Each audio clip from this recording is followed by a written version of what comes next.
আমার আম্মা জান, আপনার সন্তান ইকরামার জবান থেকে যদি এখন কালেমা না আসে, এই ইকরামা জান্নাতে যাইতে পারবে না, আপনি তাড়াতাড়ি মাফ করিয়া দেন। মা জননী এতটা কষ্ট পেয়েছে, মা বলে আমি তাকে কোনোদিন মাফ করব না। নবী আমার ডাক দিয়া বলে, এ সাহাবা ইকরাম, কতগুলো আগুন জ্বালাও, ওই আগুনের মধ্যে ইকরামাকে তাড়াতাড়ি জ্বালায়া দেও। ইকরামার মা ডাক দিয়া বলে, নবী আমার এই সন্তানকে আমি পেটে ধারণ করেছি গো নবী, আমার সন্তানকে আমার সামনে আগুনে জ্বালাইবেন না। বলে কেন? এটা আমি সহ্য করতে পারবো না গো নবী। আমার নবী মায়ার সুরে ডাক দিয়ে বলেন, ও ইকরামার আম্মা, দুনিয়ার সাধারণ আগুনে জ্বলবে, এইটা যদি তুমি সহ্য করতে না পারো, মৃত্যুর পরে তোমার সন্তান জাহান্নামের আগুনে জ্বলবে, এইটা তুমি কিভাবে সহ্য করবা? সঙ্গে সঙ্গে ইকরামার মা বুঝিয়া গেছে। ইকরামার মা ডাক দিয়া বলে, নবী আমি কথা দিলাম, আমার সন্তানের সব অন্যায় আমি মাফ করে দিলাম। এ নাগরপুরের আম্মা জান, এ এলাকার যুবক ভাই, তোমাদের আব্বাজান যারা আছে, আব্বাজান এবং আম্মাজান উভয়কে আমি আজকে বলে যাই, এ আব্বাজান, এ আম্মাজান, আপনার সন্তান না বুঝিয়া কত কষ্ট দিয়েছে আপনাকে, একটা কষ্ট মনের মধ্যে ধরে রাখবেন না। আজকের পর থেকে সন্তানকে মাফ করে দিবেন। আর সন্তান, তোমাকেও বলিয়া যাই, তুমি আজকের পর থেকে তোমার মা বাবার পাও ধরিয়া মাফ চাইবা। মা বাবার পা ধরলে সম্মান বাড়ে না কমে? সম্মান বাড়ে না কমে? এই জন্য মায়ের পাও ধরলে কোনো ক্ষতি আসেনি। শাশুড়ির পায়ে ধরে মাফ চায়, শাশুড়ির পায়ে যে সালাম করে, আছে না নাই? বেকুব জানি কোথাকার নাদান, শ্বশুর শাশুড়ির গোলাম হয়ে গেছে। যেই মা বাবা এত কষ্ট করে লালন পালন করলো, সেই মা বাবাকে ঠিক মতো মাস শেষে টাকাও দেয় না, ঠিক কিনা? আছে না নাই? খবরদার এলাকার যুবক, আমার শিশু নবী, যেই দিন আমার নবী দুনিয়ার জমিনে মা আমেনার গর্ভ থেকে আসছে, খেয়াল করে শুনবি আমার নবী কি সবকটা দিয়ে গেছে। আমার নবীজি যেই দিন আসবে, কয়েকদিন আগেই তার আব্বা দুনিয়ার থেকে বিদায় নিয়ে চলিয়া গেছে। শিশু নবী যখন একটু বড় হয়, মোটামুটি বুঝের মতো 6-7 বছর বয়স যখন হয়েছে, শিশু নবী একদিন ডাক দিয়া তার মাকে বলতেছে, মা, আমার আব্বাজান কোথায়? আব্বাজানকে যে দেখি না, আব্বা কই? কি বড় হইলে সন্তান আব্বারে খোঁজে কি খোঁজে না? খোঁজেনি?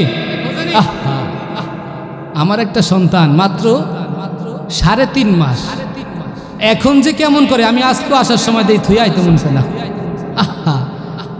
এতটা মায়া মোহাব্বত, এটা বোঝানো যাবে না। যারা বিয়া করছে সন্তান হয় নাই, সন্তান হইলে বুঝবা তোমার মা বাবা তোমার লিগা কতটুকু কষ্ট করছে।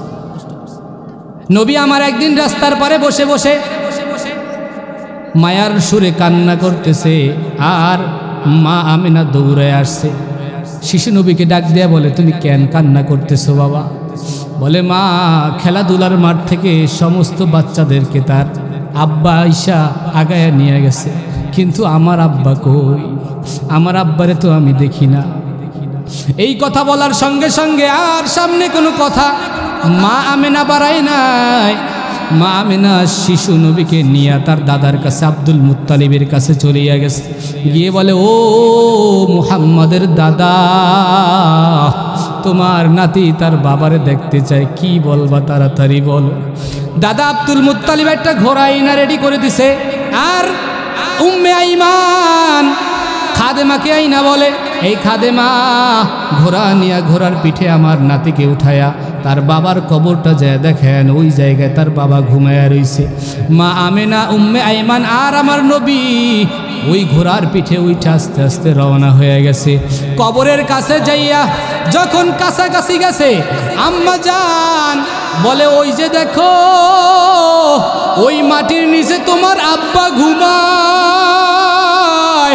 আমার নবী কথাটা শুনিয়া এমন একটা চিৎকার দিছে রে ভাই, একটা চিৎকার মেরে নবী কবরের উপরে গিয়ে শুয়ে পড়ছে, আর ডেকে ডেকে বলে, আব্বা জান কতদিন হয়ে গেল তোমাকে আমি দেখি নাই, আমি দুনিয়ায় আসার আগেই তুমি আমাকে রেখে চলে গেছো।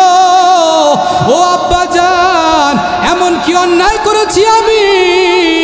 কেন তোমার আদর থেকে আমারে বঞ্চিত করলা? আম্মা জান সঙ্গে সঙ্গে শিশু নবীকে তাড়াতাড়ি উঠে নিয়ে আসছে, কারণ যেইভাবে কান্না শুরু করেছে কি যেন হয়ে যায়। নবীকে নিয়ে আইসা তাড়াতাড়ি রওনা করেছে, ঘোড়ায় করে রওনা করে বাড়িতে রওনা হয়ে গেছে। এ নাগরপুরের যুবক, এ এলাকার যুবতী মা বোনেরা খেয়াল করে শুনবেন, আমার ওই আম্মা জান যখন আসতেছে, আসার পথে অর্ধেক পথ যখন আসছে, আসিয়া হঠাৎ করে মা আমেনার পেটের ভিতরে ব্যথা শুরু হয়ে গেছে। মা আমেনা ডাক দিয়া বলে, ও মুহাম্মদ দাঁড়াও, আমার পেটের মধ্যে কিসের যেন ব্যথা শুরু হয়ে গেছে, আমার মনে হয় এটা মরণের ব্যথা শুরু হয়ে গেছে, আমি দুনিয়ায় থাকতে পারবো না। উলফত মে বরাবর কে ওয়াফা হো কে জফা হো, हर चीज़ में लज्जत है अगर दिल में मज़ा हो, हर चीज़ में लज्जत है अगर दिल में मज़ा हो,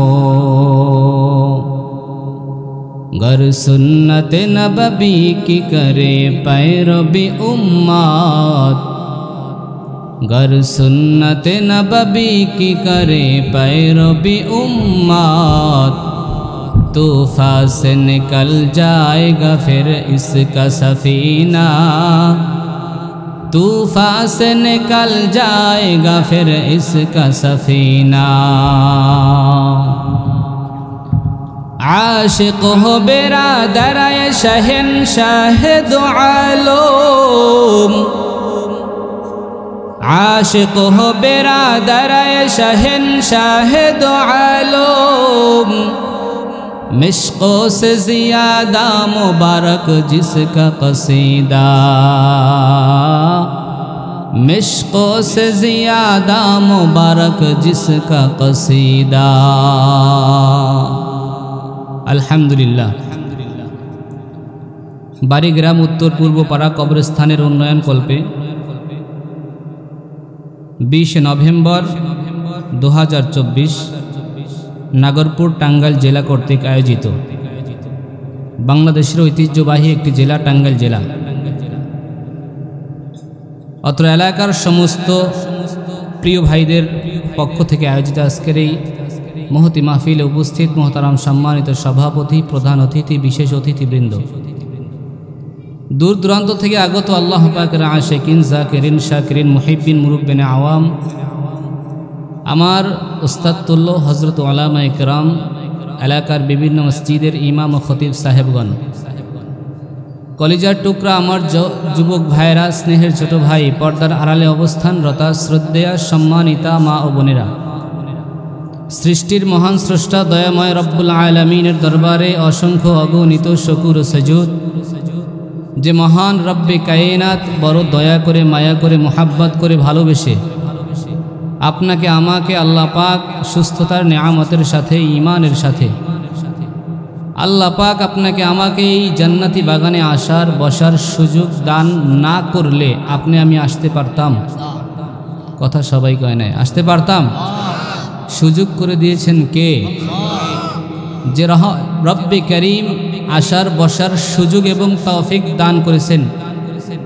एजন্য আমরা খুশি না বেজার? আসতে পেরে খুশি না বেজার?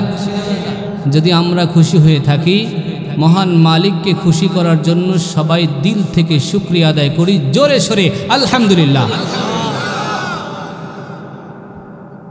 আলহামদুলিল্লাহ শব্দটা উচ্চারণ করলে লাভ না লোকসান?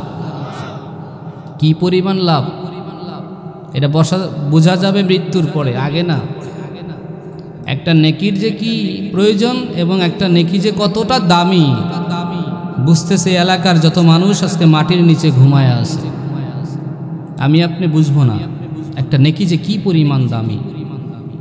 ইয়াউমা ইয়াফিরুল মারউ মিন আখিহি ওয়া উম্মিহি ওয়া আবিহি, ভাইয়ের কাছে, মার কাছে, বাবার কাছে, স্ত্রীর কাছে, সবার কাছে একটা নেকির জন্য দৌড়ায় দৌড়ায় যাবে, একটা নেকি দাও, সবাই পরিচয় ভুলে যাবে।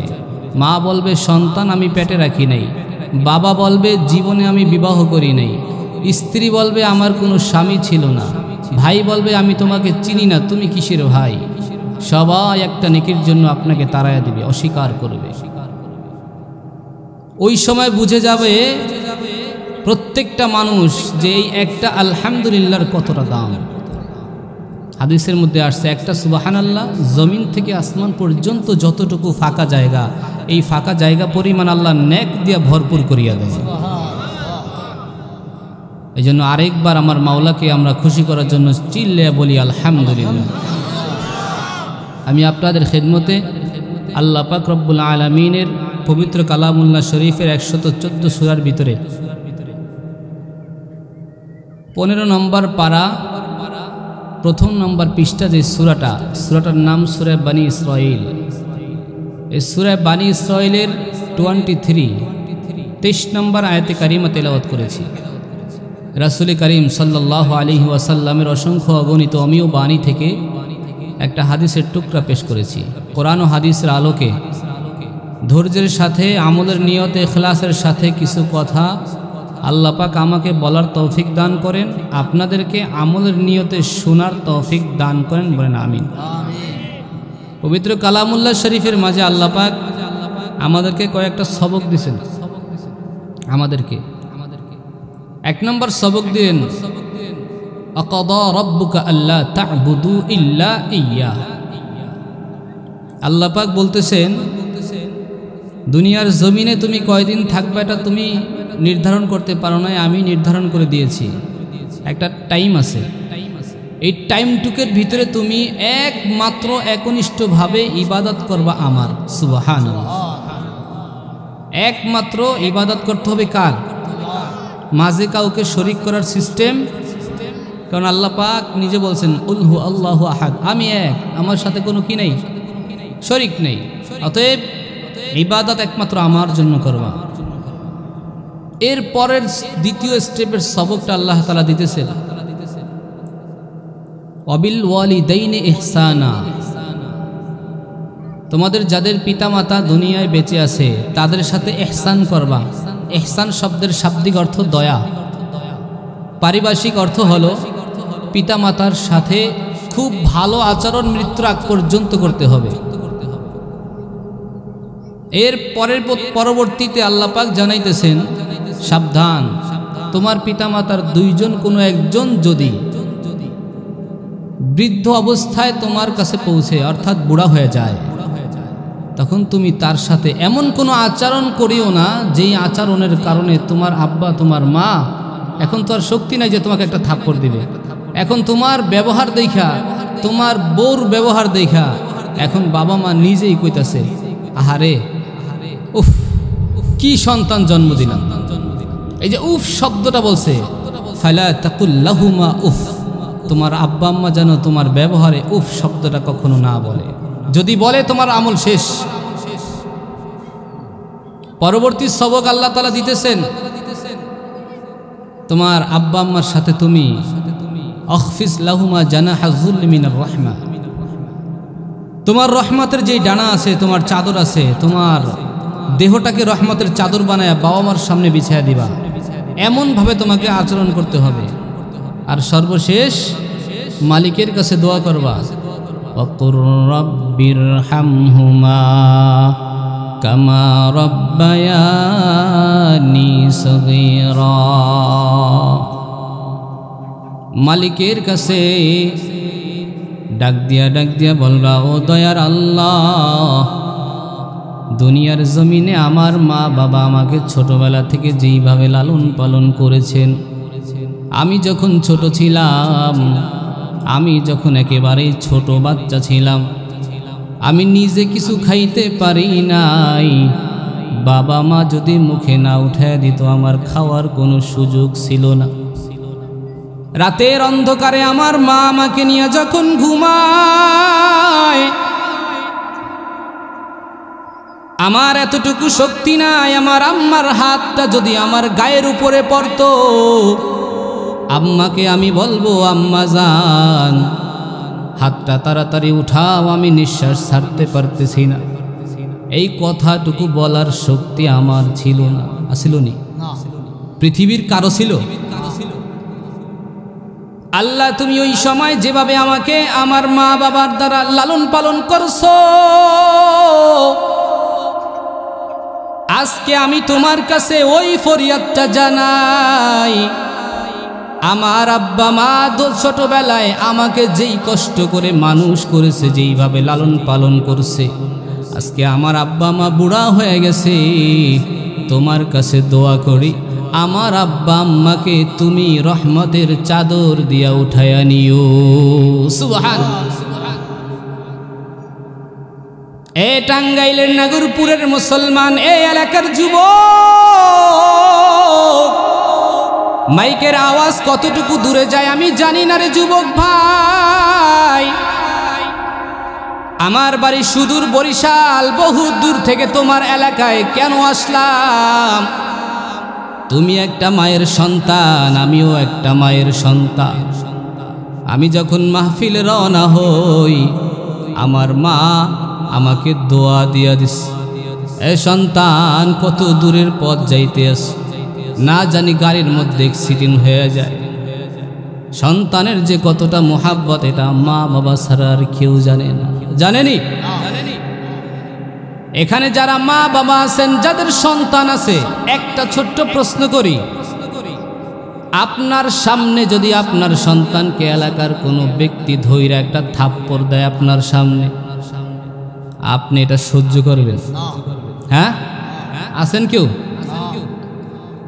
ক্ষমতা থাক বা না থাক, যে থাপ্পড় দিছে ওকে আগে বিচার করতেই হবে, ঠিক কিনা জোরে বলেন? এটা বাবা মা কখনো সহ্য করতে পারে? আব্বা আম্মাই দুনিয়ার জমিনে একটা নিয়ামত যুবক, যাদের বাবা মা নাই তারা জানে না বাবা মা কত বড় নিয়ামত। আল্লাহ পাক যার মা বাবা দুনিয়ায় রাখছেন, এই মা বাবা সন্তানের জন্য এত বড় একটা নিয়ামত। আমার আল্লাহ পাক এই জন্য আমার নবীর মাধ্যমে জানায়া দেয়, এ নাগরপুর এলাকার মুসলমান, আমার নবী ডাক দিয়া বলে, আল জান্নাতু তাহতা আকদামিল উম্মাহাত। চিল্লায়া বলেন আল্লাহু আকবার। আমার নবীকে দিয়ে আল্লাহ বলাইলেন, হে নবী আপনি জানায়া দেন ওই সমস্ত মানুষদেরকে। কাদেরকে জানাইবেন? বলে দুনিয়ার জমিনে যারা আব্বা আম্মা হয়ে গেছে তাদেরকে জানায়া দেন, তোমার ছেলে সন্তানগুলাকে তুমি সবক দিবা। আল জান্নাতু তাহতা আকদামিল উম্মাহাত, এই সন্তান তোমার জান্নাত তোমার আব্বা আম্মার পায়ের নিচে। সুবহানাল্লাহ। পায়ের নিচে মানে কি? পা খোদাই করে তারপর পাওয়া যাবে? পায়ের নিচে মাটি সরাইয়া পাওয়া যাবে? তার মানে হাদিসের ব্যাখ্যা হলো পিতা মাতার সাথে ভালো ব্যবহার করে জান্নাত কামাই করতে হবে, ঠিক কিনা? এই এলাকার যুবক ভাই যারা আজকে দূরের থেকে বয়ান শোনো, একটু কাছে আসো, তোমাদের জন্য শুধু একটা সবক আজকে দিয়ে যাব রে ভাই। যার মা বাবা নাই সে জানে মা বাবা কত দামি সম্বল, ঠিক কিনা? মায়ের দোয়া লও হে মুমিন, মায়ের দোয়া লও, মায়ের দোয়া লও হে মুমিন, মায়ের দোয়া লও। বিপদে পারবে না তুমি যখন যেথায় যাও, ঠিক কিনা? বিপদে পারবে না তুমি যখন যেথায় যাও। মায়ের দোয়া লও হে মুমিন, মায়ের দোয়া লও, মায়ের দোয়া লও হে মুমিন, মায়ের দোয়া লও। মায়ের দোয়ার দরকার আছে না নাই? এই এলাকার যুবক আব্দুল মালিক নামে একজন যুবক সন্তান, এই যুবক হঠাৎ করে তার বাবা যখন ইন্তেকাল করে রে ভাই, তার বাবা দুনিয়ার থেকে বিদায় নেওয়ার পর তার মা বাড়িতে বাড়িতে কাজ করিয়া করিয়া সন্তানকে মানুষ করা শুরু করছে। সন্তানকে কষ্ট কোনোদিন বুঝতে দেয় না। আসলেই আব্বা আম্মা এমন একটা বটগাছ, মা দিনের পর দিন না খায়া থাকে রে ভাই, সন্তানকে বুঝতে দেয় না আমি আজকে দুপুরে খাই নাই, কতদিন বাবা খায় নাই, সন্তানকে বুঝতে দেয় না, কলেজের ফি আগে পাঠিয়ে দেয়, ঠিক কি না? সন্তানকে বুঝতে দেয় না, এইদিকে বাড়িতে ভালো খাবারের কোনো ব্যবস্থা নাই, কিন্তু মা দামি একটা কাপড় ঈদের দিনও পরে না। সন্তান ঢাকা পড়াশোনা করে, টাকা লাগবে, বাবাকে ডাক দিয়া বলে তোমার সন্তানের জন্য টাকা পাঠায়া দাও, এই ঈদে আমার জন্য নতুন পোশাকের দরকার নেই। ঘরের মধ্যে মা জননী ঈদের দিন ভালো একটা খাবারের ব্যবস্থাও করতে পারে নাই, পোশাকও ভালো একটা পরে নাই। এইভাবে করে করে সন্তানগুলোকে মানুষ করে। এর যুবক, আজকে তুই টাকাওয়ালা হইছ, এই টাকাওয়ালার পিছনে তোমার বাবার সবচেয়ে বড় দোয়া, ঠিক কিনা? আজকে তুই বড় বড় প্রাইভেট কারে ঘুরো, আজকে মোটর সাইকেলে ঘুরো রে যুবক ভাই। মা বাবা দোয়া না করলে তুই সম্মানের চেয়ারে বসতে পারতি না। এই মা বাবা দোয়া করার কারণে আজকে তোমাকে আল্লাহ এত টাকা দিয়েছে। এই জন্য মা বাবার সাথে কোনোদিন খারাপ আচরণ করবি না রে যুবক ভাই। ওই আব্দুর রহমান যুবক স্কুলে পড়াশোনা শুরু করে দেয়। আব্দুর রহমানের মা বাড়িতে বাড়িতে কাজ করিয়া করিয়া টাকা পয়সা জোগাড় করিয়া সন্তানের পড়ালেখা চালাইতেছে। হঠাৎ করিয়া একদিন আব্দুর রহমানের পরীক্ষা চলে আসছে, মেট্রিক পরীক্ষা দিবে, ফি লাগবে 1200 টাকার মতো। এবার স্যার বলে তুই তাড়াতাড়ি টাকার ব্যবস্থা কর, নইলে পরীক্ষা দিতে পারবি না। আব্দুর রহমান চিন্তা করে আমার মা বাড়িতে বাড়িতে কাজ করিয়া টাকা দিয়াই পর্যন্ত আনছে, এতগুলো টাকার কথা আমি মাকে কেমনে জানাই? এটা আমি মাকে বলতে পারবো না, আমার পরীক্ষা দেওয়ারই দরকার নাই, আমার মা কষ্ট করবে, এটা আমি সহ্য করতে পারি না। যেই সন্তান মাকে মোহাব্বত করে, যেই মা সন্তানকে মোহাব্বত করে, উভয়কে মোহাব্বত করে, এইরকম ঘরের সন্তান মার কষ্ট কোনোদিন সহ্য করতে পারবে? কি বলেন, পারবে? এই জন্য আব্দুর রহমান স্কুল থেকে আজকে আইসা বাড়িতে বসে আছে, বাবা মাকে কিছুই বলেন না, চুপচাপ করে বসিয়ে আছে। আর মা তো কষ্টের কথা বুঝে গেছে, জিজ্ঞাসা করে বাবা তোর চেহারার মধ্যে আজকে কেমন যেন ছাপ দেখা যায়, কি হয়েছে বল? আব্দুর রহমান ডাক দিয়ে কয় আম্মা জান, বলার দরকার নাই, অনেকগুলো টাকা লাগবে, এই টাকার জন্য পরীক্ষা দেওয়া নিয়ত করছি, আমি বাদ করিয়া দিব, তোমার কষ্ট সহ্য করি না। কত টাকা লাগবে? বলে 1200। মা দৌড় দিয়া চইলা গেছে, ঘরে একটা ছোট্ট ব্যাংক ছিল, ওইটা নিয়ে আসছে, ভাঙছে, টাকা গুনিয়া দেখে 1300 টাকা হয়ে গেছে। সুবহানাল্লাহ। সন্তান এবার জিজ্ঞেস করে আম্মা জান এই টাকাগুলো তুমি কই পাইলা? আমার স্কুলে প্রতিদিন খাওয়ায় টাকা হইতে, এখন এত টাকা কই পাইলা? মা কয় তোমার এগুলো জানার দরকার নাই, তুমি যে পরীক্ষার জন্য টাকা জমা দাও। কয় না মা, তুমি এটা না বললে আমি পরীক্ষা দিতাম না আজকে। মা এবার ডাক দিয়ে কয় সন্তান রে, প্রতিদিন তুই আর আমি 2টা ডিম নিয়ে নাস্তা করতে বসতাম, তোর ডিমটা আমি কথায় কথায় তোরে খাওয়ায় দিতাম, আমি মা একটা ডিম আজ পর্যন্ত খাই নাই, আমি ডিমগুলো জোগাড় করে রেখে রেখে বিক্রি করে টাকা জমাইছি, আরো অনেক ইতিহাস আছে, তোর শোনার দরকার নাই, তুই তাড়াতাড়ি যা। এরে এলাকার যুবক, মারে তো চিনলি না রে ভাই, এই মা তোর জন্য কত কষ্ট করেছে রে মুসলমান। যেই দিন তুমি তোমার মায়ের গর্ভের মধ্যে আসছো, ওই দিন থেকে শুরু করে তোমার মা জননী ঠিক মতো খানা খাইতে পারে নাই। যখন তোমার বয়স 6 মাস 8 মাস মায়ের গর্ভের মধ্যে হয়ে গেছে, তুমি এমন জোরে হঠাৎ একদিন একটা লাথি মেরেছো। বিজ্ঞান বলে একটা বাচ্চা কমপক্ষে মায়ের গর্ভে 4500 লাথি মারে, এর মধ্যে 3টা লাথি হলো ঐতিহাসিক বড় বড় লাথি। এমন দিন গেছে তুমি এমন একটা লাথি মারছো, তোমার মা মাত্র খানা খাইতে বসছে, লাথিটা মারার সঙ্গে সঙ্গে কলিজায় গিয়ে লাথিটা পড়ছে, মা জননী আর খানা খাইতে পারে নাই। খানার প্লেটটা রাইখা মানুষ যেন না বুঝতে পারে, এই জন্য খানাটা রাইখা পাশের রুমের মধ্যে চলে গেছে, ওই জায়গায় ওড়নাটা মুখে দিয়া বালিশটা চাপা দিয়া এমন জোরে কান্নার সাউন্ড যেন কেউ শুনতে না পায়, এই কারণে বালিশটা চাপা দিয়া তারপরে কান্না করতেছে। এরে সন্তান, যেই দিন দুনিয়ায় তুই আসতেছ, ওই দিন বালতি ভরা রক্ত তোর মায় ঝরাইছে রে মুমিন। তোমার তো খবর নাই যুবক, তুমি তো আইসা দুনিয়ার জমিন দেখে হাসতেছো। তোমাকে দেখে কত মানুষ পাগলের মতো পাগল হয়ে গেছে দেখার জন্য, সবাই হাসতেছে আর কোলে নিতেছে।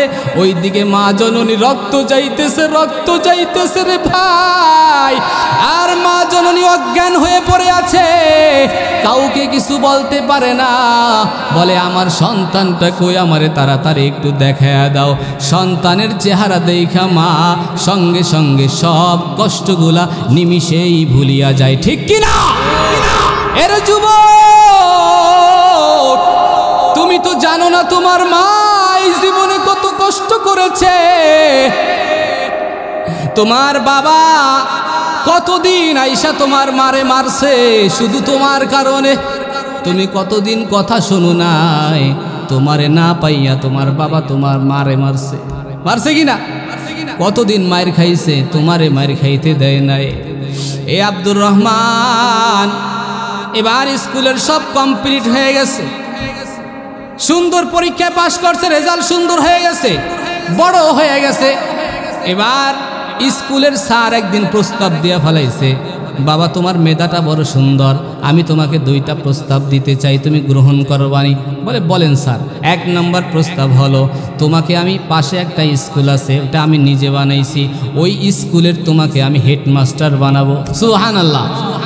আরেকটা প্রস্তাব হলো, আমার সুন্দরী একটা রমণী, আমার কলিজার টুকরো আমার একটা মেয়ে আছে, ওই মেয়েটাকে তোমার সাথে বিবাহ দিতে চাই, তুমি কি বলো? এখনকার যুবকরা হইলে কি বলতো, তাড়াতাড়ি, দেরি নাই, কে আব্বা মা ওইটা বাদ, আগে এটা পাইলেই শান্তি, ঠিক কিনা? যুবকরা বাপ মারে পাত্তা দেয় না। ওই যুবক ডাক দিয়ে বলে, 2টা প্রস্তাব পাইছি, ঠিক আছে, আব্বা আম্মাকে না জানায় আমি কিছু করতে পারবো না। সুবহানাল্লাহ। মার কাছে আইসা বলে, মা কপালটা মনে হয় খুলিয়া গেছে, তোমার আর কষ্ট করতে হবে না। সুবহানাল্লাহ। কি হয়েছে বলো? বলে এইরকম 2টা প্রস্তাব পাইছি, স্কুলের একটা প্রধান শিক্ষক আর একটা হলো হেড স্যারের মেয়ের বিবাহের জন্য প্রস্তাব নিজেই দিছে। মা জননী যখন শুনছে হেড স্যারের মেয়ে, এই বড় লোকের মেয়ে এই না আমি ঠিক রাখতে পারবো কিনা, আমার পোলার জীবন সুন্দর হইব কিনা, চিন্তায় পড়ে গেছে, চুপ করে রয়েছে। সন্তানকে কিছু বলতেও পারে না, সইতেও পারে না, এমন একটা অবস্থা। সন্তান কয়, মা কি হয়েছে, চুপ কেন? কয়, না বাবা কিছু না। আচ্ছা ঠিক আছে তুমি যাও, করো, সমস্যা নেই। লম্বা ঘটনা, আমি ওইদিকে যাবো না, মূলত একটু বোঝাবার জন্য এটা ইতি টানতেছি, আমি আলোচনা ঢুকে যাবো ওইদিকে। বিবাহ শাদী করে ফেলাইছে। বিবাহ করার পর বর্তমান সময় যেটা ঘটে দেখেন এটার সাথে মিলে কিনা। এই ছেলে এখন বউয়ের কথায় চলা শুরু করে দিছে। বলেন নাউজুবিল্লাহ। আমাদের সমাজে আসেনি এই বউয়ের কথায় চলন ন্যায় গ্রুপ আসেনি? সাবধান এ কপাল পোড়া যুবক, বউয়ের কথায় যদি চলো তাইলে এই সোনার সংসার ধ্বংস হয়ে যাবে, ঠিক কিনা? কারণ তোমার নতুন বউ আইসা তোমার বুড়া মাকে এখন আর সহ্য করতে পারে না। বলে তোমার মা খুলুর খুলুর করে কাশে, তোমার মা কয়দিন পর অসুস্থ হয়ে যায়, তোমার মা এই সমস্যা, তোমার মার সাথে আমি আর থাকতে চাই না, আমাকে নিয়ে ঢাকায় চলিয়া যাও, বাসা ভাড়া করে রাখো, এইরকম বুদ্ধি দিবে আর তুমি চলিয়া যাইবা। যেই মা তোমাকে 10 মাস 10 দিন গর্ভে ধারণ করিয়া বড় করলো, এরপরে টানা 2 বছর দুধ পান করাইয়া তোর গুমুত পরিষ্কার করলো, এই মারে তুমি থুইয়া এখন নতুন বউ পাইয়া কই চইলা গেলা। নবী আমার ডাক দিয়া বলে, আল জান্নাতু তাহতা আকদামিল উম্মাহাত। এ নাগরপুর এলাকার যুবক, আমার পয়গম্বর জানায় সাবধান, তোর মা বাবারে ফালায় রাইখা নতুন বউয়ের পিছনে পড়িয়া যাইস না, তাইলে জান্নাত পাবি না, নতুন বউয়ের শান্তি পাবি, নতুন বউয়ের ভালো ব্যবহার পাবি। কিন্তু মনে রাখিস, তোর মা বাবা হাজারো অন্যায় হলে কষ্ট হলে কোনোদিন তোর নামে মামলা হামলা দেয় না, আর জীবনে দিবেও না। আর এই তোর নতুন বউ, তোর শাশুড়ি, তোর শ্বশুর যদি কোনোদিন স্বার্থে আঘাত লাগে, তোর নামে মামলা দিতে 1 সেকেন্ড দেরি করবে না, ঠিক কিনা? এরে যুবক এলাকার যুবক ভাই, এজন্য বলবো সাবধান হয়ে যাও। মা বাবার সাথে কখনো বেয়াদবি করবি না, মা বাবার সাথে খারাপ আচরণ কোনোদিন করবি না। এই মা বাবা তোমার অমূল্য রতন, তুমি এটাকে জড়ায়া রাখবা তোমার আদরের সাথে। বিবি বলবে, বিবিকে আলাদা সান্ত্বনা দিবা, আর মা বাবাকে আলাদা বুঝাইয়া সান্ত্বনা দিয়া তুমি সংসার ঠিক রাখবা। যতদিন মা বাবা আছে মনে করবে এটা তোর রহমত, ঠিক কিনা? এজন্য বলবো এলাকার যুবক ভাই, ওই আব্দুর রহমান বিবাহ করে এখন দেখো কি করছে, কামটা ঘটাইছে কি। একদিন আসছে, আসার পরে বউ ডাক দিয়ে কয়, তোমার মা আজকে আমারে মারছে। সব মিথ্যা কথা, সব কি কথা? যুবক এই কথাটা শুনিয়ে মাথা গরম হয়ে গেছে, কি তোমারে আমার মা মারছে? কপালটা বড় খারাপ।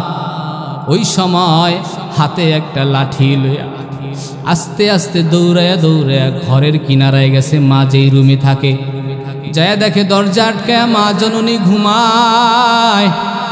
ডাক দিছে, মা দরজা খুলো। বলে তুমি কে? বলে আমি তোমার সন্তান।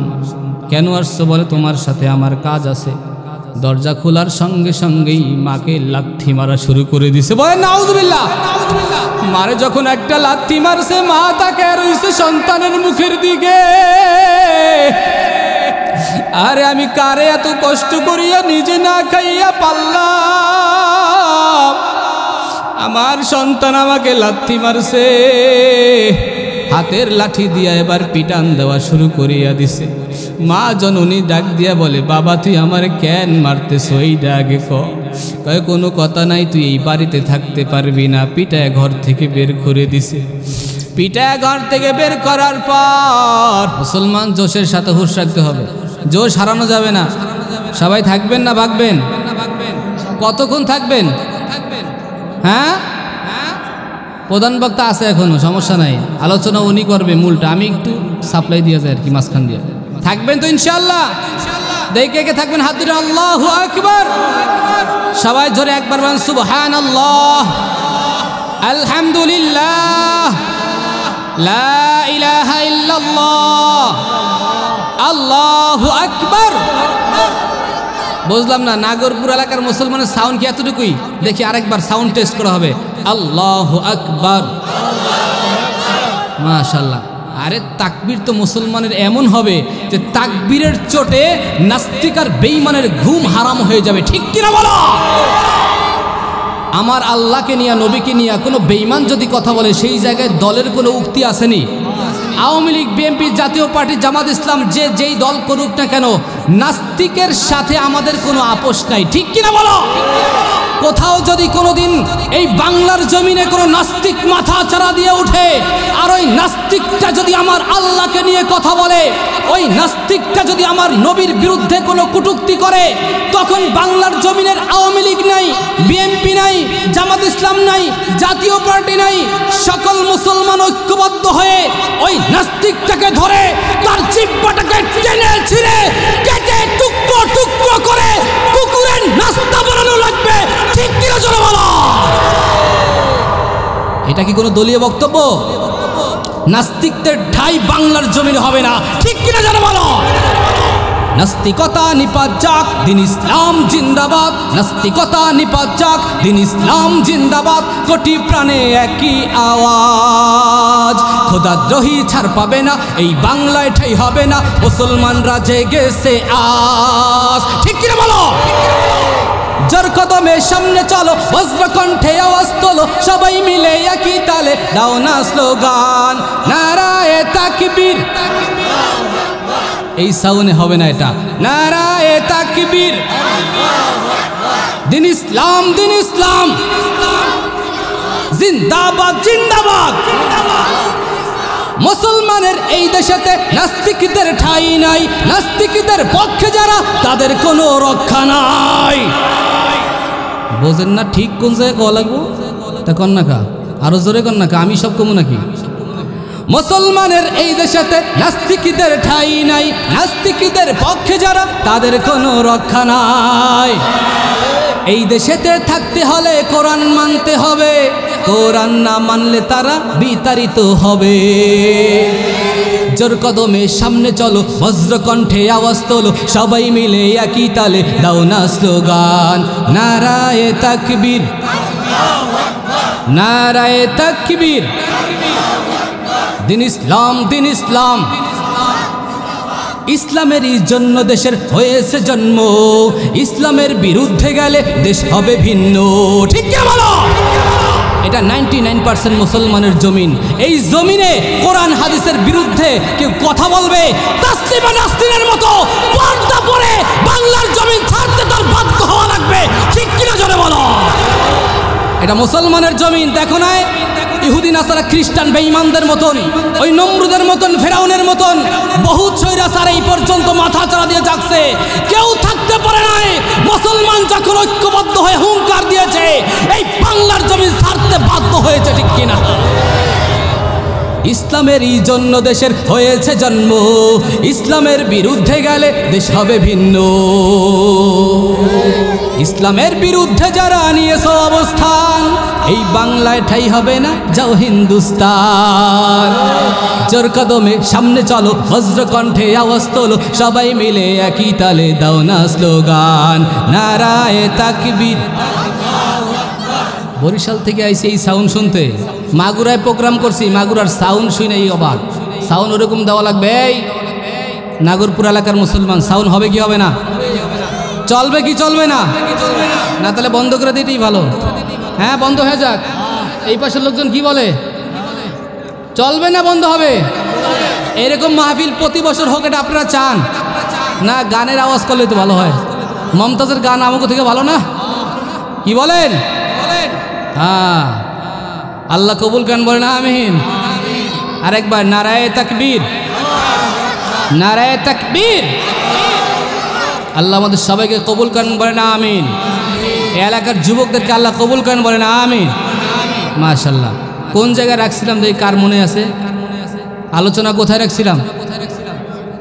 হ্যাঁ, মাশাআল্লাহ, মাশাআল্লাহ, আলহামদুলিল্লাহ, খুশি হয়ে গেছি।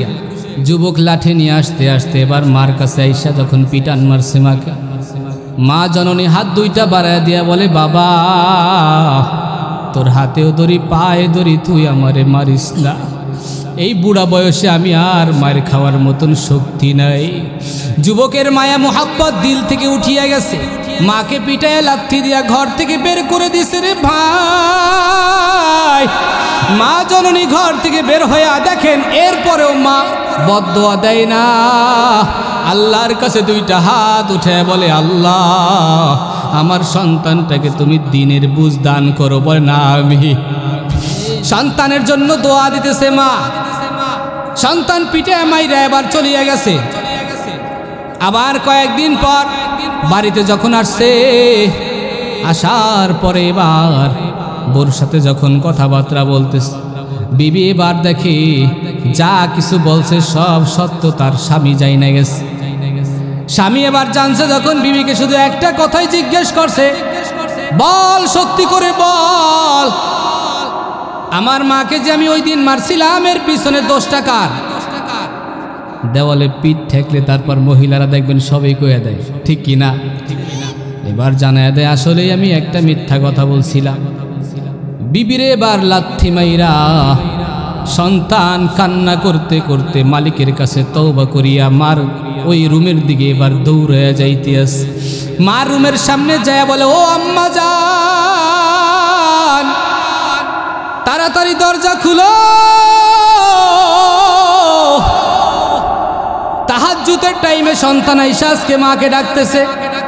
মা তাহাজ্জুদের নামাজে দাঁড়াইয়া সন্তানের নাম নিয়া নিয়া দোয়া করে, আল্লাহ আমার সন্তান না বুঝি আমাকে মারছে, আয় আল্লাহ আমার সন্তান রে তুমি আর বিপদে ফালাইও না, আমার সন্তান সন্তানের তুমি সহি বুঝদান করিয়া দাও।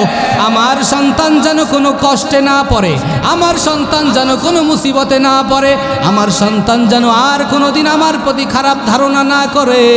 সন্তান আইসা যখন মাকে ডাক দেয়, মা শুই না তো আজকে মনের মধ্যে আবার আগের মতো ভয় পেয়ে গেছে, না জানি আবার লাঠি লয়ে আজকে মারতে আসছে। মা জননী দরজা খুলে না, বলে বাবা আমি দরজা খুলবো না। সন্তান বলে মা দরজা যদি না খুলো আমি দরজা ভেঙে তারপরে ভিতরে ঢুকবো, তাড়াতাড়ি দরজা খুলো। মা জননী কয়, ও সন্তান বিশ্বাস কর, আল্লাহর কসম আজকে আমি তোর বউরে মারি নাই, তোর বউর গায়ে আমি হাত দেই নাই। সন্তান তুই লাঠি নিয়ে আমারে মারতে আসছো, আমি দরজা খুলবো না রে বাবা, তুই এখান থেকে চলিয়া যা। সন্তান দরজাটা লাথি মাইরা ভিতরে ঢুইকা মা জননীর পা জড়াইয়া ধইরা চাইছে। মার পা ধরিয়া বলে, মা আমি তোমার সাথে বড় বেয়াদবি কইরা ফেলাইছি, আমার বউয়ের কথা শুনি আমি তোমার সাথে অনেক বড় একটা খারাপ আচরণ করেছি রে মা, তুমি যদি আমাকে মাফ না করো আল্লাহ আমাকে জীবনেও মাফ করবে না। কারণ হযরত ইকরামা রাদিয়াল্লাহু তাআলা আনহু একজন সাহাবা, মৃত্যুর আগের দিনের ঘটনা, যখন ফেরেশতা আজরাইল চলে আসছে, আজরাইল ফেরেশতা যখন আসছে জান কবজ করবে, এই সময় কালেমা বের হয় না জবান থেকে। নবী খবর পেয়ে দৌড়ে চলে আসছে, কি খবর? আমার সাহাবা ইকরামার কেন কালেমা বের হয় না? নবী আমার বলে, ইকরামা তুমি কি করছো? কারণ সাহাবা ইকরামের জবান থেকে কালেমা বের হবে না, এটা তো হতে পারে না, ঠিক কি না? কষ্ট হয়নি আপনাদের? ঠান্ডা লাগতে আছে? চা দিব একটু? আল্লাহু আকবার বলি। আমাদের প্রোগ্রামে টাকা ছাড়া, খাওয়ান ছাড়াই মানুষ বসে থাকে আল্লাহর জন্য, ঠিক কিনা বলেন? এখান থেকে মুসলমান এই বয়ান থেকে শুধু কানসুক করলে হবে না, এই বয়ান থেকে তোমার ঈমান পরিপূর্ণ তাজা করে বাড়িতে যেতে হবে। কখনো যদি জিহাদের ডাক আসে, ওই জিহাদের ডাকে তোমাকে আগে সাড়া দিয়ে জিহাদের ময়দানে আগে ঝাঁপায়া পড়তে হবে, ঠিক কিনা জানে বলো? লড়াইয়ের ওই ময়দানেতে যেতে তোমাকে হবে, প্রয়োজনে সব রক্তটুকু জমিনেই ঢেলে দেবে, ঠিক কিনা?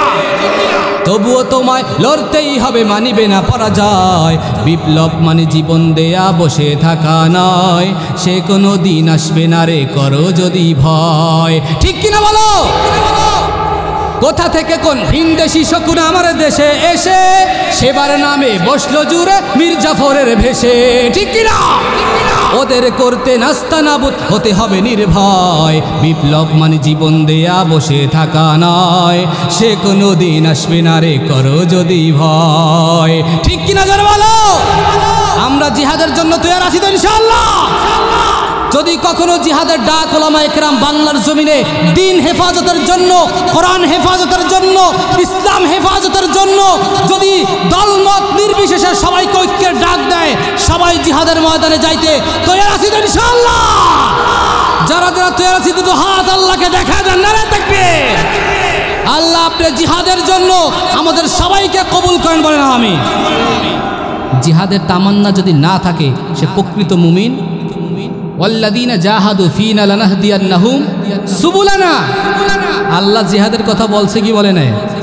অতএব জিহাদের আত্মবিশ্বাস পরিপূর্ণ দিলের মাঝে রাখতে হবে, কারণ আমরা সবাই আল কোরআনের সৈনিক, ঠিক কিনা? আওয়ামী লীগকে জিজ্ঞেস করেন তোমার ধর্মগ্রন্থ কি, সে কি বলবে? কথা বলে না, কি বলবে? আল কোরআন। বিএমপিকে জিজ্ঞেস করেন তোমার ধর্মগ্রন্থ কি, কি বলবে? আল কোরআন। তোমার নবীকে মুহাম্মদ, সবাই বলবে নবীকে মুহাম্মদ। সবাইকে জিজ্ঞেস করে তোমার রবকে, আল্লাহ। অতএব আল কোরআনের সৈনিক, অন্য কোনো টেনশন, অন্য কোনো ভয় আমাদের আছে? আল কোরআনের সৈনিক আমি, নেই কো পরাজয়, এক আল্লাহর গোলাম আমি, এই তো পরিচয়, ঠিক কিনা? আমি যখন হাত এরকম করি তখনই ঠিক জোরে বলবেন, এখান থেকে ঈমান নিয়ে যাও। কথা বলছেন, বলে আছে নেই সবাই? আল কোরআনের সৈনিক আমি, নেই কো পরাজয়, এক আল্লাহর গোলাম আমি, এই তো পরিচয়। এই পৃথিবীর সবই নকল, এই পৃথিবীর সবই নকল, আসল কিছু নয়। এক আল্লাহর গোলাম আমি, এই তো পরিচয়। কোরআন হাদিস শাসনতন্ত্র, রাসূল আমার নেতা, উৎসাহ মোর চির অম্লান, ইতিহাস বীর গাথা। কোরআন হাদিস শাসনতন্ত্র, রাসূল আমার নেতা, উৎসাহ মোর চির অম্লান, ইতিহাস বীর গাথা। এক আল্লাহ ছাড়া আমার দিলে, এক আল্লাহ ছাড়া আমার দিলে নেই তো কারো ভয়। এক আল্লাহর গোলাম আমি, এই তো পরিচয়। এক আল্লাহর গোলাম আমি, এই তো পরিচয় আমার, এই তো পরিচয়। ঠিক কিনা বলো? জীবনের চেয়ে ইমানের দাম জানো অনেক বেশি, তবে কেন ইমান ছেড়ে জীবন পেয়েই খুশি? তোমার ওই ইমানের মাঝে আছে, তোমার ওই ইমানের মাঝে আছে মুনাফিকির জয়। এক আল্লাহর গোলাম আমি, এই তো পরিচয়। কি খারাপ লাগেনি? খারাপ লাগে? এই নাগরপুরের মুসলমান, ইমানের আওয়াজ আছে না নাই? আরেকবার নাস্তিক বেঈমানদের ঘুম হারাম করে আরেকটা তাকবীর দাও, নারায়ে তাকবীর। শুধু নরম বয়ান শুনলে হবে না, কখনো গরমও হইতে হয়, ঠিক কিনা? আমার রসুলের জীবনে দুইটা দিক ছিল। কয়টা দিক ভাই? এই কথা বলবেন, কয়টা দিক? একটা হলো তরবারির সামনের দিক, আর একটা তরবারির পিছন দিক। সহজে বুঝাই, তরবারির পিছনের দিকে কোনো ধার আছে? কোপ দিলে কাটবো, সর্বোচ্চ ব্যথা পাইব, ঠিক না? তরবারির সামনের দিকে ধার আছে না নাই? রসুল সাল্লাল্লাহু আলাইহি ওয়াসাল্লাম যখন দেখছেন ইসলাম আর কোরআন আর হাদিসের বিরুদ্ধে উল্টাপাল্টা যেটাই করছে, তখন তরবারের সামনের দিকটা রসুল নিয়া নিজে জিহাদের ময়দানে যাইয়া বেঈমান নাফরমানটাকে ওই জায়গায় নিহত করে রসুল বিজয়ের নিশানা নিয়ে তারপর ঘরে ফিরছে, ঠিক কিনা? অতএব আমাদেরও সেই চিন্তা চেতনা রাখার দরকার আছে না নাই? কিরে ভাই, কি হয়েছে? হ্যাঁ ঠিক আছে, সমস্যা নেই, চলবে ইনশাল্লাহ, চলবে। আরে আমি বরিশাল থেকে এত কষ্ট করে আইসা যদি আমারটা ঠিক থাকে, আজকে সারাদিন জার্নি করার পরে আপনাদের সবারটা ঠিক আছে তো? চলবে ইনশাল্লাহ, চলবে। সবাই বলেন তো নারায়ে তাকবীর। যেটা বলছিলাম, রসুল জিহাদের ময়দান থেকে রসুল নিজ হাতে যুদ্ধের ময়দানে তরবারি নিয়ে যুদ্ধ করেছেন, ঈমানের ঝান্ডা উঠায়া আল্লাহর জমিনে আল্লাহর মনোনীত দ্বীন ইসলাম থাকবে। বিজয়ের পতাকা প্রান্তে প্রান্তে বাতাসের ঝাপটায় উড়বে। ঐক্য চাই মোরা, চাই না ক্রন্দল, চাই না হানাহানি যুদ্ধ। রেশারেশি সম্পদ, ঐক্য জিন্দাবাদ, আর নয় মতভেদ দ্বন্দ্ব। দিনের মশাল জেলে চলো হাঁটি এক পথে, ত্যাগ করি নিজেদের স্বার্থ। স্বার্থ জলাঞ্জলি দিতে যদি না পারি, সব আয়োজন হবে ব্যর্থ। এসো ঐক্যের মিছিলে, কোরআনের ছায়াতলে কসম খোদার জয় আসবে। এসো ঐক্যের মিছিলে, কোরআনের ছায়াতলে কসম খোদার জয় আসবে। বিজয়ের পতাকা প্রান্তে প্রান্তে বাতাসের ঝাপটায় উড়বে। আল্লাহর জমিনে আল্লাহর মনোনীত দ্বীন ইসলাম থাকবে। বিজয়ের পতাকা প্রান্তে প্রান্তে বাতাসের ঝাপটায় উড়বে। সবাই ঠিক আছেন তো? সবাই ঠিক আছে? র‍্যাব আর্মি বিডিআর যেটা বলছিলাম আগে, এটা কেন বললাম? আল্লাহ পাক রব্বুল আলামিন পবিত্র কালামুল্লাহ শরীফের মধ্যে একাধিক আয়াতের মধ্যে বলছে, ইয়া আইয়ুহাল্লাযীনা আমানুত্তাকুল্লাহা হাক্কা তুকাতিহি ওয়া লা তামুতুন্না ইল্লা ওয়া আনতুম মুসলিমুন। হে ঈমানদারগণ, আমাদেরকে বলছে, কোনো কাফের মুশরিকদেরকে বলে নাই, কারণ ওরা ঈমান তো বেঈমান এমনি। শুধু আমাদেরকে আল্লাহ বলতেছে, সবক দিতেছে, হে ঈমানদারগণ, একমাত্র ভয় করবি, একমাত্র ভয় করবি, একমাত্র ভয় করবি কাকে? জোরে বলেন কাকে? অতএব কোন র‍্যাব, আর্মি, বিজিবি, পুলিশ, যে কোনো শ্রেণীর লোক হোক না কারো, তারা তো দেশের খাদেম, জনগণের খাদেম, আমাদের খাদেম, কোরআনের খাদেম। বাংলাদেশ যেহেতু 99% মুসলমানের জমিন, এই দেশে মুসলমানরা কোরআন বুকে নিয়ে রাজপথে শহীদ হইতে রাজি আছে। অতএব র‍্যাব, আর্মি, বিজিবি, পুলিশ সবাই এই কোরআনের খাদেম হওয়ার জন্য তৈরি থাকতে হবে। যদি না থাকে তাহলে তাদের বিরুদ্ধেও অ্যাকশন নেওয়া হবে, ঠিক কিনা জোরে বলেন? কারণ মুসলমানের জমিনে হিন্দুত্ববাদীর কোনো আখড়া চলবে না, ঠিক কি না? আল্লাহ সবাইকে সহি কথা বোঝার তৌফিক দান করবেন, আমিন। যাই হোক বলতেছিলাম, হযরত ইকরামা রাদিয়াল্লাহু তাআলা আনহু মৃত্যুর সময় চলে আসছে, কালেমা আসতেছে না। নবীজি দৌড়ে আসছে। নবীজি আয়েশা বলতেছে, ইকরামা তুমি কালেমা পড়তে পারতেছো না, কারণটা কি? ইকরামা চুপ করে আছে। নবীজি বিষয়টা বুঝে গেছেন। নবী সঙ্গে সঙ্গে পর্দার ভিতর থেকে ডাক দিয়েছে, ইকরামার আম্মা কি বেঁচে আছেন? ভিতর থেকে আম্মা জান বলতেছে, হ্যাঁ নবী আমি বেঁচে আছি। তো নবীজি বললেন, আপনার ছেলে আপনার সাথে কোনোদিন খারাপ আচরণ করেছে কিনা? ইকরামার আম্মা ডাক দিয়ে বলে, ও নবী আমার, এই ইকরামা সব কাজ ভালো করছে, একদিন বউয়ের কথা শুনিয়া আমার সাথে একটা খারাপ আচরণ করেছে। এ নাগরপুর এলাকার যুবক, ইকরামা একজন সাহাবা হয়ে মৃত্যুর সময় যদি কালেমা তার জবান থেকে বন্ধ হয়ে যায়, এ যুবক ভাই খেয়াল করে শুনবা, তাইলে তোমার আমার অবস্থা কি হবে। নবী আমার ডাক দিয়ে বলে, ও ইকরামার আম্মা জান, আপনার সন্তান ইকরামার জবান থেকে যদি এখন কালেমা না আসে, এই ইকরামা জান্নাতে যাইতে পারবে না, আপনি তাড়াতাড়ি মাফ করিয়া দেন। মা জননী এতটা কষ্ট পেয়েছে, মা বলে আমি তাকে কোনোদিন মাফ করব না।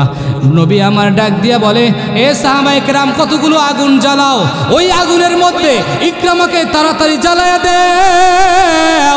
ইকরামার মা ডাক দিয়া বলে, নবী আমার এই সন্তানকে আমি পেটে ধারণ করেছি গো নবী, আমার সন্তানকে আমার সামনে আগুনে জ্বালাইবেন না।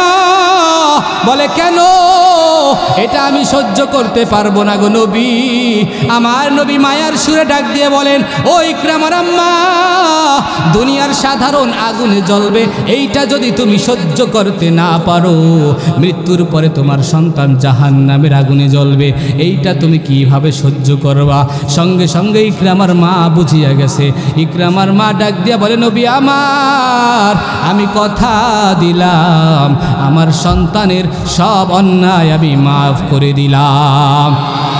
এ নাগরপুরের আম্মা জান, এ এলাকার যুবক ভাই, তোমাদের আব্বাজান যারা আছে, আব্বাজান এবং আম্মাজান উভয়কে আমি আজকে বলে যাই, এ আব্বাজান, এ আম্মাজান, আপনার সন্তান না বুঝিয়া কত কষ্ট দিয়েছে আপনাকে, একটা কষ্ট মনের মধ্যে ধরে রাখবেন না। আজকের পর থেকে সন্তানকে মাফ করে দিবেন। আর সন্তান, তোমাকেও বলিয়া যায়, তুমি আজকের পর থেকে তোমার মা বাবার পাও ধরিয়া মাফ চাইবা। মা বাবার পা ধরলে সম্মান বাড়ে না কমে? সম্মান বাড়ে না কমে? এই জন্য মায়ের পাও ধরলে কোনো ক্ষতি আসেনি। শাশুড়ির পায়ে ধরে মাফ চায়, শাশুড়ির পায়ে যে সালাম করে, আছে না নাই? বেকুব জানি কথাকার নাদান, শ্বশুর শাশুড়ির গোলাম হয়ে গেছে। যেই মা বাবা এত কষ্ট করে লালন পালন করলো, সেই মা বাবাকে ঠিক মতো মাস শেষে টাকাও দেয় না, ঠিক কিনা? আছে না নাই? খবরদার এলাকার যুবক, আমার শিশু নবী, যেই দিন আমার নবী দুনিয়ার জমিনে মা আমেনার গর্ভ থেকে আসছে, খেয়াল করে শুনবি আমার নবী কি সবকটা দিয়ে গেছে। আমার নবীজি যেই দিন আসবে, কয়েকদিন আগেই তার আব্বা দুনিয়ার থেকে বিদায় নিয়ে চলিয়া গেছে। শিশু নবী যখন একটু বড় হয়, মোটামুটি বুঝের মতো 6-7 বছর বয়স যখন হয়েছে, শিশু নবী একদিন ডাক দিয়া তার মাকে বলতেছে, মা আমার আব্বাজান কোথায়? আব্বাজানকে যে দেখি না, আব্বা কই? কি বড় হইলে সন্তান আব্বারে খোঁজে কি খোঁজে না? খোঁজেনি? আমার একটা সন্তান মাত্র 3.5 মাস, এখন যে কেমন করে, আমি আজকে আসার সময় দেই থুই আইতে মনছে না। এতটা মায়া মোহাব্বত, এটা বোঝানো যাবে না। যারা বিয়া করছে সন্তান হয় নাই, সন্তান হইলে বুঝবা তোমার মা বাবা তোমার লিগা কতটুকু কষ্ট করছে। নবী আমার একদিন রাস্তার পারে বসে বসে মায়ার সুরে কান্না করতেছে, আর মা আমেনা দৌড়ে আসছে। শিশু নবীকে ডাক দেয়া বলে, তুমি কেন কান্না করতেছো বাবা? বলে, মা খেলাধুলার মাঠ থেকে সমস্ত বাচ্চাদেরকে তার আব্বা আইসা আগায়া নিয়ে গেছে, কিন্তু আমার আব্বা কই? আমার আব্বারে তো আমি দেখি না। এই কথা বলার সঙ্গে সঙ্গে আর সামনে কোনো কথা মা আমেনা বাড়ায় নাই। মা আমেনা শিশু নবীকে নিয়ে তার দাদার কাছে আব্দুল মুত্তালিবের কাছে চলে গেছে, গিয়ে বলে, ও মুহাম্মাদের দাদা, তোমার নাতি তার বাবারে দেখতে চায়, কি বলবা তাড়াতাড়ি বলো।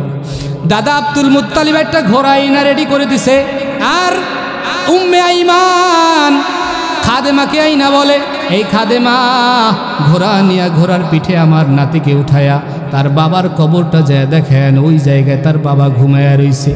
মা আমেনা উম্মে আইমান আর আমার নবী ওই ঘোড়ার পিঠে উঠে আস্তে আস্তে রওনা হয়ে গেছে।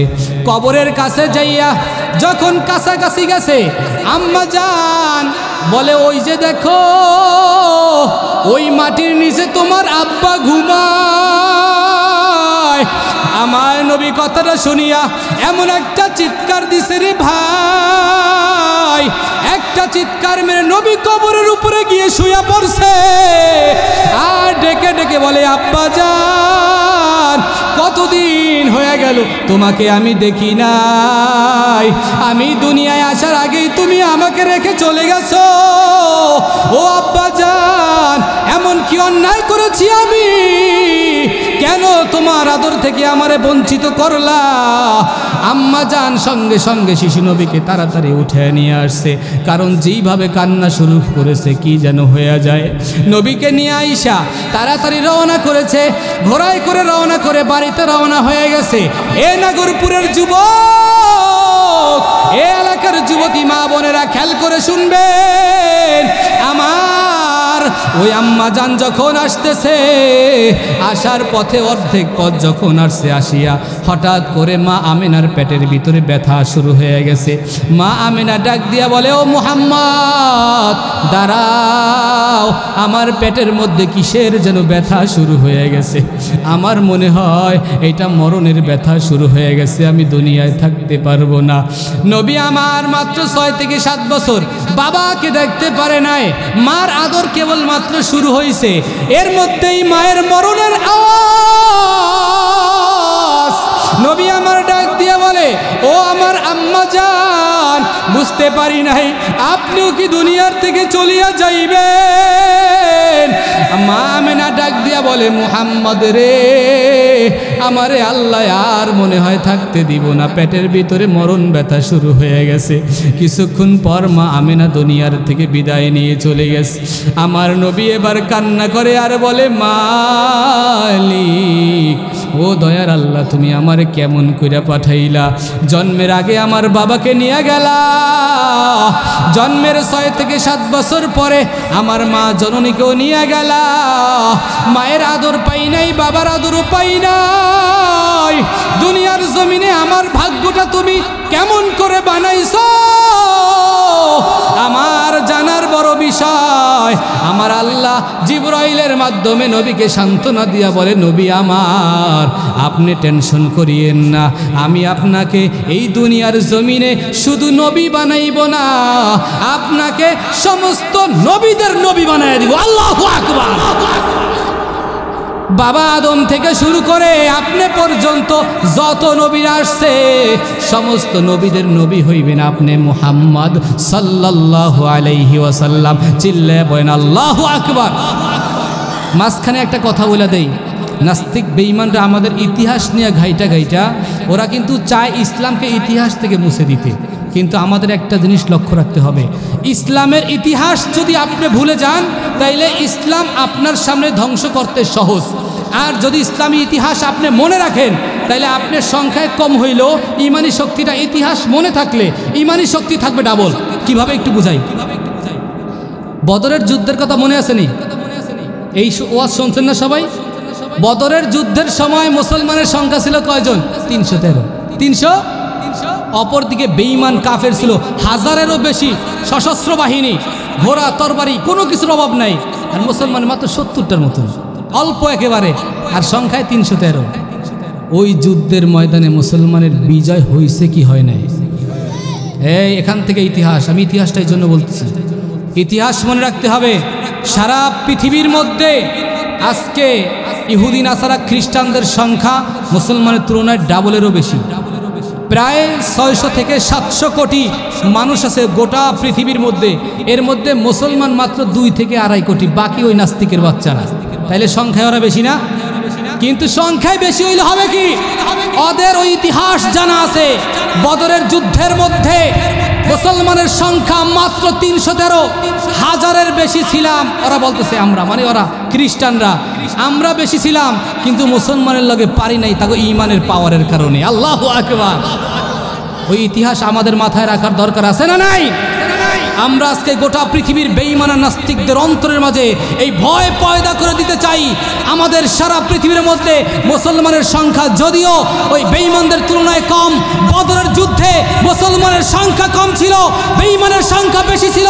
যেভাবে ঈমানি শক্তি দিয়া তারা জয়কে ডেকে আনছে, আজকেও মুসলমান আমরা আমাদের সংখ্যায় কম হলেও আমাদের ঈমানি পাওয়ার দিয়ে বেঈমানের হাত থেকে কালেমার পতাকা আমাদের জমিনে উড়েই ছাড়বো। ঠিক কিনা জোরে বলো নারায়ে তাকবীর। এতে কোনো সন্দেহ আছে? শর্ত কি? ইতিহাস মনে রাখতে হবে। কিসের ইতিহাস? ইসলামের ইতিহাস। আমি আজকে আপনাদেরকে একটা ইতিহাস শোনাবো যেটা আপনারা সচরাচর শোনেন নাই।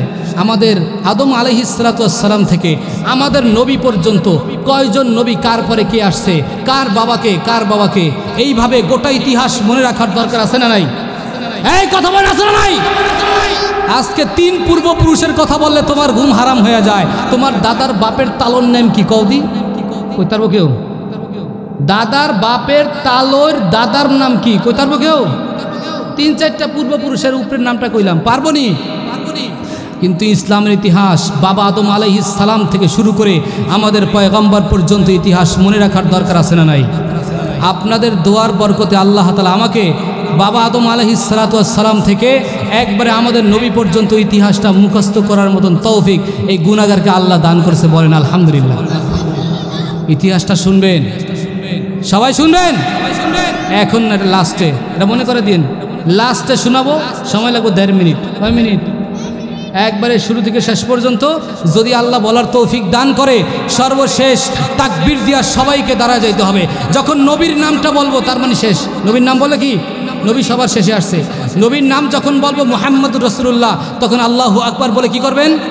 সবাই দাঁড়া যাবেন। পারবেন তো ইনশাআল্লাহ? লাস্টে থুয়ে দিলাম, মনে রেখেন। আমার মায়ের নবী এবার ডাক দিয়ে বলে, আল জান্নাতু তাহতা কুদামিল উম্মাহাত।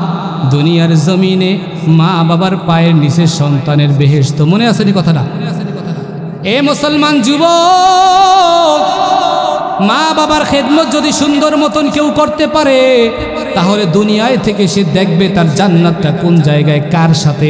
এইটাও আল্লাহ তাকে স্বপ্ন যোগে, আবার কাউকে সরাসরি আল্লাহ দেখায় দেয়। সুবহানাল্লাহ। এরে যুবক ভাই, দুনিয়ার জমিনে একজন পয়গম্বর এসেছিলেন, তার নাম হলো মুসা পয়গম্বর। অনেক জালালি তবিয়ত ছিল, জিদ ছিল মারাত্মক, জালালি তবিয়তের। মনে নাই থাপ্পড় দিয়ে একটা মারিয়া ফেলাইছে? মনে আসেনি? এক থাপ্পড় দিছে, ওইটা শেষ। এখান থেকে একটা শিক্ষা গ্রহণ আছে। হুজুরদেরকে যদিও দাও চিকন চাকন ডাইল আর আলু ভর্তা খায়া বড় হয়েছে, এই হুজুরদের হাতের মধ্যে আল্লাহ একটা অত্যাধিক নবীওয়ালা একটা পাওয়ার দান করছে। তুই রাইফেল দিয়া যেইটা করবি, বোমা দিয়া যেইটা করবি, লাঠি দিয়া যেইটা করবি, হুজুর যদি একবার আল্লাহু আকবার ইমানি শক্তি নিয়ে দাঁড়ায়া একটা থাপ্পড় মাইরা দেয়, তোর মতন নাস্তিক 100টা থাকলে তুই মুহূর্তের মধ্যে উড়িয়া যাবি। ঠিক কিনা বলো? এই পাওয়ার দিয়েছেন কে? কথা বলে না, কে দিছে? মুসা পয়গম্বর দুনিয়ার জমিনে যখন আসলেন, মুসা পয়গম্বর আসার পর দুনিয়ার জমিনে সুন্দরভাবে দিন যখন কায়েম করা শুরু করে দিলেন, মুসা নবী এবার একদিন আল্লাহর সাথে কথা কয় আর বলে, আল্লাহ আমি একটা জিনিস তোমার কাছে জানতে চাই। বলো কি জানতে চাও? আল্লাহ আমার সাথে জান্নাতি কে হবে এইটা একটু আপনি জানিয়ে দেন। মুসা নবীকে আমার আল্লাহ ডাক দিয়ে বলে, ও মুসা, তোমার সঙ্গে জান্নাতি হবে একজন কসাই, অমুক গ্রামে থাকে, সে গোশত বিক্রি করে, কসাই হবে তোমার জান্নাতের সাথী। মুসা নবী অবাক হয়ে গেছে, একজন কসাই হবে আমি নবীর সাথী? হায় হায়, কয় কি? অথচ আমাদের নবীর বেলায় মুসা নবী শুনছে তাওরাত কিতাবের মধ্যে আমাদের নবীজি বলছেন যে প্রত্যেক নবীর একজন বন্ধু থাকবে, স্পেশাল বন্ধু জান্নাতের মাঝে। আমি নবীর একজন স্পেশাল বন্ধু থাকবে রফিকি উসমান, আমার সাথী বন্ধু থাকবে 1 নম্বর হযরত উসমান ইবনে আফফান রাদিয়াল্লাহু তাআলা আনহু। সুবহানাল্লাহ। তা কত বড় সাহাবা, ঠিক আছে, কিন্তু একজন নবী মূসা নবী, তার সাথে জান্নাত হইবে একজন কসাই, এটা কেমন? তারা কথা বোঝেন না মনে হয়। এই জন্য মূসা নবী একটু আল্লাহর সাথে হাসি তামাশা করে বলতেছে, আল্লাহ এটা কেমন তারা কথা? তাইলে ওই কসাই কি আমল করে আজকে আমার দেহার আছে, ওর দেখে নিমু, বুঝে আমার লাগে জান্নাত থাকবো, ওর তো কোনো না কোনো পার্সোনাল আমল আছে, ঠিক কিনা? আল্লাহ পাক বললেন, মূসা রে তাড়াতাড়ি যাও, অমুক গ্রামে যেয়ে দেখবা কসাই গরুর গোশত বিক্রি করে। কসাইয়ের খোঁজ নিয়ে তাড়াতাড়ি মূসা নবী ওই জায়গায় চলিয়া গেছে। মূসা নবী যাইয়া ওই কসাইয়ের পাশে যাইয়া দাঁড়াইয়া রইছে, কোনো তার পরিচয় দেয় না। আর কসাইও মূসা নবীকে ওইভাবে চিনে না, কারণ দেখবেন গ্রাম্য মানুষ বড় বড় হুজুরদেরকে নাম শুনলে কিন্তু চিনে না, নাম শুনে চিনে কিন্তু এমনি চিনে না, দেখলে এরকম আছে না নাই? মূসা নবী পাশে আইসা দাঁড়ায় আছে কিন্তু চিনে না। এবার মূসা নবী দেখতেছে গোশতের প্রথম টুকরাটা ঝুপড়ির মধ্যে রাখছে, বিক্রির জন্য অনেকে চাইছে, অনেক টাকা দিয়া বাড়ায়া বলছে প্রথম গোশতের টুকরাটা আমাকে দাও। বলে না, ওইটা দেওয়া যাবে না। বলে কেন? বলাও যাবে না, এইটা পার্সোনালি ইবাদত, কাউকে দেখানোর জন্য এটা করি না। ওই জায়গায় রাইখা দিছে। মূসা নবী সব দেখেনি, কত কয় না, হ্যাঁ দেখেনি, দাঁড়ায় দাঁড়ায়। হ্যাঁ, মূসা নবী কতক্ষণ পরে ওনার যখন বিক্রি শেষ, ডাক দিয়া বলে, ও কসাই ভাই, তোমার সাথে আমাকে একটু মেহমান বানাইবানি? কয় ঠিক আছে, আসেন মেহমান বানাই আপনাকে, সমস্যা নেই। মেহমান বানাইয়া বাসায় নিয়ে গেছে। মূসা নবীকে বারান্দায় বসায় রাইখা ওই কসাই ভিতরে চলিয়া গেছে। অনেকক্ষণ পরে আসছে। মূসা নবী ডাক দিয়া কয়, মেহমান রাইখা বুঝি এত দেরি করে মানুষে? হাই, এতক্ষণ কি করছো তুমি? এখন ডাক দিয়া বলে, আমার ঘরের মাঝে আমার বৃদ্ধ মা,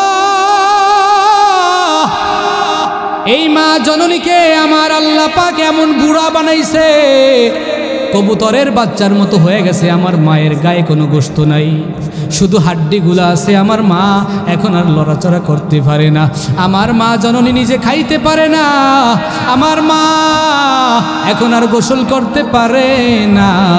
আমার মায়ের গোসল আমি নিজে করাই দিই, আমার মায়ের খাওয়া দাওয়া আমি করাই, আমার মা যতগুলো যা করে সব আমি পরিষ্কার করি, আমার মায়ের খিদমত আমি পুরাপুরি করা শুরু করছি। মূসা নবী বুঝা গেছে আমার সাথী সঙ্গী হওয়ার কারণ কি। ডাক দিয়া বলে, রে কসাই, বলো তোমার জীবনে কোনো চাওয়া পাওয়া আসেনি? ডাক দিয়া বলে, ও আমার তো একটা চাওয়া পাওয়া আছে, দুনিয়ার জমিনে থাইকা আমি পয়গম্বর মূসাকে সচক্ষে দেখতে চাই, এইটা আল্লাহর কাছে আমি দরখাস্ত করেছিলাম। এবার মূসা নবী ডাক দিয়া বলে, এ কসাই ভাই, তোমার দোয়াটা আল্লাহ এমনভাবে কবুল করেছে, তোমাকে যাইতে হয় নাই, আমি মূসাকে আল্লাহ তোমার সামনে নিয়ে আসছে। চিল্লাবেন আল্লাহু আকবার।